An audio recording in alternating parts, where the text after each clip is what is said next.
से जाजपुर धर्मशाला कहतु बा आपणकर केन्दुझर कहतु बा पारादीप कहतु बा रायगड़ा कहतु बा भवानीपाटना कहतु धीरे धीरे धीरे धीरे ये प्रक्रिया बर्तमान देखा मिलूँ। तो आगामी दिन में आगामी वर्षे 1.5 वर्ष भितर विजु जनता दल पर सबुठ बड़ चैलेंज हम जे निजर निर्वाचित जनप्रतिनिधि जो मैंने पौरांचल अच्छा ग्रामांचल अच्छा कि धरी रख विजु जनता दल आम कहीपर डिसइंटीग्रेशन प्रक्रिया आरंभ होती सबुठी आपणकर जोटा आप ओडिया कहे विघटन प्रक्रिया अर्थात तार वर्तमान धीरे धीरे माने गोटे लोक छाड़ी छाड़ी का जाऊँच। तो ये विघटन प्रक्रिया आगामी दिन में एत जोर धरबार संभावना रही जार आम देखुचे झलक आज देखा मिली। आज भुवनेश्वर जन कॉर्पोरेटर जॉइन कर पूर्वतन कॉर्पोरेटर जन भारतीय जनता पार्टी जॉइन कर रायगड़ा रे आपड़ देखिए सीट दुर्ग पतन होटू किसी काउनसिलर आज आसिक जॉइन कर भारतीय जनता पार्टी और जो मैंने आसी जहाँ शुणा जाऊँचे भास्कर राव संपूर्ण अनुगत जमती निमापड़ा आप देखिए समीर दास तांकर अनुगत मान आग पठेदेले आप देखिए से निजे जॉइन कले बर्तमान से प्रक्रिया एटी आपंकर रायगड़ा देखा मिलूँ। रायगड़ू जनक पर जड़े आपंकर नेता आसी बर्तमान भारतीय जनता पार्टी जोग दौरान तो जितेबाला विजु जनता दल जनजागरण कर समय विजु जनता दल भितर गोटे आभ्यंतरीण विस्फोरण गोटे पटे जागरण गोटे पटे विस्फोरण घटी घटिका चली से विस्फोरण विघटन होची। तो बर्तमान देखा कथा नवीन पट्टनायक होदर he can hold his flock together तांकर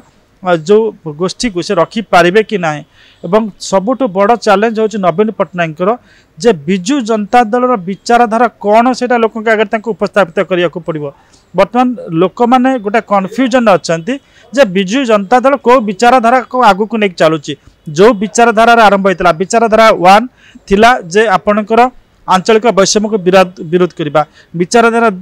2 जे थिला एठी आपणकर जे गोटे सिकुलर गवर्नमेंट को ये करवा विचारधारा 3 महिला मान को रक्षा करवा दुर्नीति विरोध में लड़वा इत्यादि इत्यादि किंतु सबू विचारधारा को बलि पकई देछि विजु जनता दल। तो लोक मैंने कन्फ्यूज जे कौन विचारधारा अच्छी जे आम सहित जोड़ी रही। तो नवीन पट्टनायक को बर्तमान ट्रू लीडर हिसाब से ट्रू स्पिरिट नहीं ट्रू विचारधारा लोक मैंने जहाँ इंग्राजी नाम कहे आइडियोलोजी लोक मान उपस्थापित करें दल को से रक्षा करें ना जो प्रक्रिया दलर बर्तमान विघटन प्रक्रिया आरंभ होती अटकेबा एत सहज नुहे। भुवनेश्वर कॉर्पोरेटर जो 37 नंबर वार्डर बंदिता पाल सी क्या नेतृत्व क्या आगुरी कॉर्पोरेटर मैंने कहते समस्त एकाठी अच्छा बीएमसी देखो जो सरकार परिवर्तन हुए जो आपणकर लोकल गवर्नमेंट गुड़ा कथा सी आपणकर सहरांचल आपणकर विभिन्न नगर निगम हो बा नगर पालिका हो बा आपणकर ग्रामांचल जिला परिषद स्ट्रक्चरटा जो रही पंचायत राज स्ट्रक्चर से लोक मैंने जो प्रतिनिधि मैंने से शासन थिबा दल प्रति आसक्ति बढ़े अनुरक्ति बढ़े ये